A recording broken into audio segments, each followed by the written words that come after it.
En ce qui concerne le mariage, faites attention, monsieur, madame, quand vous parlez.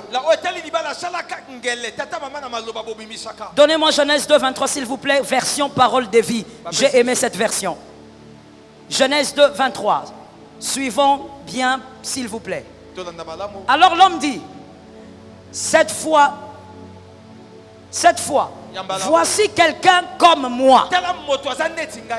Elle tient vraiment de moi par tout son corps. On l'appellera femme de l'homme. Que quelqu'un dise femme de l'homme. Parce qu'elle vient de l'homme, parole du Seigneur. Dans cette version, on dit, elle sera appelée femme de l'homme. Pas seulement femme. Femme donc attachée à quelqu'un. Voilà pourquoi j'ai toujours dit, et je le répète ici, ce n'est pas un problème. La répétition n'est pas mauvaise. La soumission d'une femme, elle la doit à son mari et non à toi qui es chef du département. Dans les départements, on vous donne le respect comme la Bible le dit. On respecte les conducteurs. Mais il ne faut pas prendre la petite fille là, tu lui dis, toi tu n'es pas soumise, hein, soumets-toi. La soumission c'est pour le mari. Femme de l'homme. Femme de l'homme. Vous savez, en hébreu, il n'y a pas le mot épouse. Le mot épouse est un dérivé d'un mot grec. En hébreu, il n'y en a pas. En hébreu, il y a ish et isha. C'est-à-dire homme, femme. La femme de l'homme.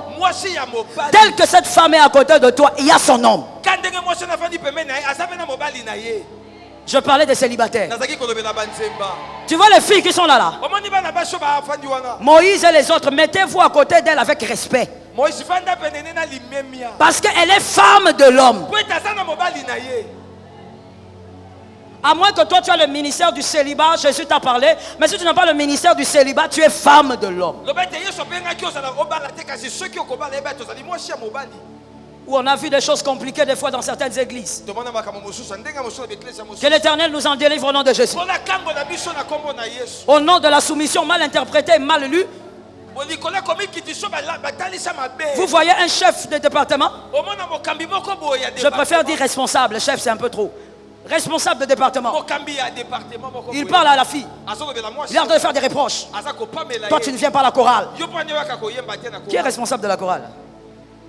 Ah, il est à côté là pour écouter. Toi, tu ne viens pas aux répétitions. Tu n'es pas soumise.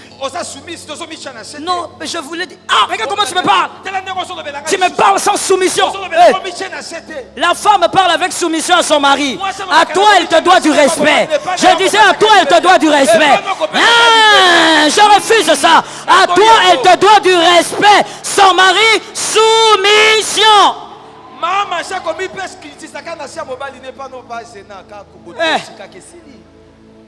Il y a même des hommes dans les taxis. Maman, quand on a soumise, la femme doit être soumise à un seul homme. Adam a dit, on l'appellera femme de l'homme. On l'appellera pas seulement femme. C'est la femme de quelqu'un.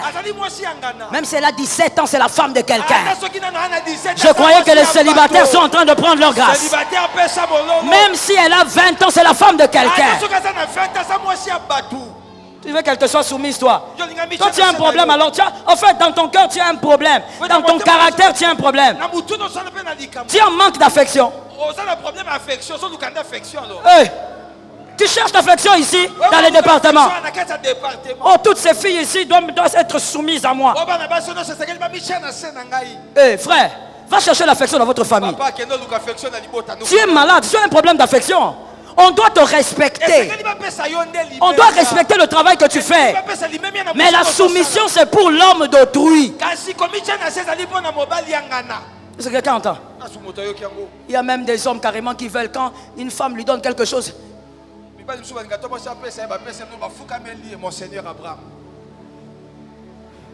si elle veut faire ça pour son mari, c'est son mari. Pas toi. Toi là, une femme normale, équilibrée, quand elle parle avec toi, elle doit te regarder bien là. Correct. Elle te regarde et te parle. Tu la respectes, elle te respecte. C'est pas ta femme. Que quelqu'un dise, il lève sa main droite et dit, Seigneur, délivre-nous du mal. Il y a même des gens qui sont aliénés par la culture. La culture africaine a ses bons côtés que j'aime beaucoup. J'essaye de les inculquer même ça à mes enfants. Mais il y a aussi son côté noir qu'il faut refuser. Vous verrez qu'à cause de la culture africaine, quelqu'un d'autre venir. Ah, frère, comment moi j'étais chez toi? Je parlais à ta femme, elle ne me répondait pas bien. Papa, c'est la femme d'autrui. Un peu de respect là. Et puis ce sont des reproches à ne pas faire. Il faut être intelligent. Toi, tu veux qu'elle te parle comment? Tu veux qu'elle s'allonge pour te parler? C'est la femme d'autrui. Toi, quand tu viens là, prends le respect qu'on te donne et puis il faut partir. Ce silence me dérange. Je dis un amen. Qu'est-ce que toi tu cherches? J'ai dit tout à l'heure, c'est un manque de sagesse que de faire ce genre de reproches à un homme. Parce que si tu as parlé à un homme qui parle beaucoup, premier jour, il ne va pas dire. Deuxième jour. Troisième jour. Quand sa femme va commencer à lui arranger la cravate. Chérie, tu sais, moi je ne comprends pas Jean-Luc. Hein. Le jour-là, il est venu ici, il t'a critiqué. Papa, tu vois le petit foufou là que tu mangeais, ça va se couper. Il faut être... Frère, je te donne la sagesse de la vie. Il y a des reproches qu'on ne fait pas à un mari. Quand tu veux reprocher des choses sur sa femme, il faut savoir tu es qui d'abord dans leur vie. J'ai besoin des amens. J'ai besoin d'un deuxième amen. Il faut que tu saches que toi, comme tu es là, tu es d'abord qui? On va te shooter. Il y a d'autres choses, tu viens seulement, tu regardes, tu dis seulement, ok, papa Serge, au revoir, au revoir. Toi, tu viens avec la bouche longue comme ça. Et tu viens commencer à mettre les choses. Oh, tu sais, quand j'en étais ici, ta femme, même quand elle m'a donné les légumes, là, il n'y avait même pas les piments. Frère, va manger le piment chez toi. Non, je ne l'ai pas entendu. Je dis, va manger le piment chez toi. Je comprends, c'est la culture qui devait ça. Va manger le piment chez toi. Toi, tu ne manges pas le piment chez toi, tu viens réclamer le piment chez autrui. C'est d'abord l'esprit de la pauvreté. C'est l'esprit de la pauvreté. Vous êtes amis ou vous êtes amis pour la boule.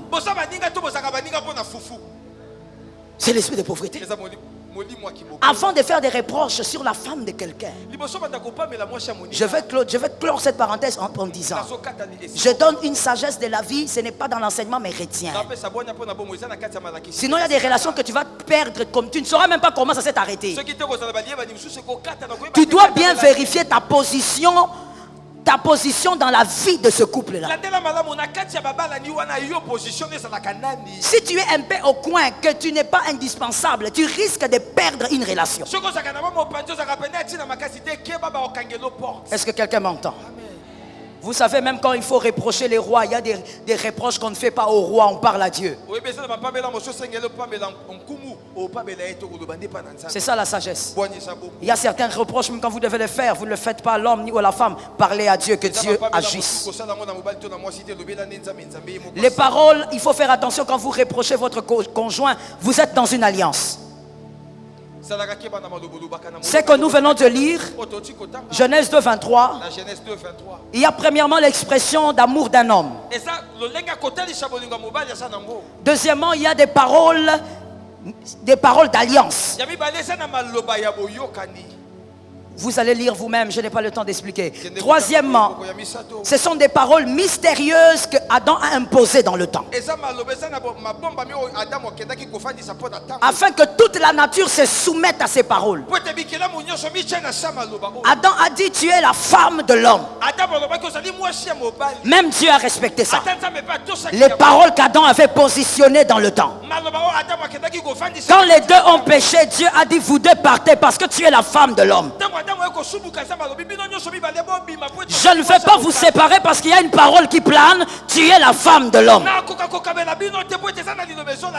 Même Dieu a respecté ça. Parce que les paroles d'un homme marié envers sa femme et vice versa, ce sont des paroles d'alliance, on ne joue pas avec. Il y a quelque chose qui m'intéresse aussi dans ces versets. Adam a dit, elle a été tirée de moi. Donc en réalité, madame, vous êtes simplement la forme améliorée de votre mari. Pourquoi je dis la forme améliorée? Parce que la femme est une aide. Quand on envoie quelqu'un aider, on doit lui donner certaines aptitudes et d'autres atouts que l'autre n'a pas. Elle a des aptitudes que le mari n'a pas. Donc votre femme, c'est vous-même dans une autre version. À cause de ce mystère qui est grand, on ne joue pas avec les paroles qu'on sort sur ton mari. Lorsque vous avez des problèmes, attention à ce que vous dites, tu risques d'être le maudisseur de votre foyer.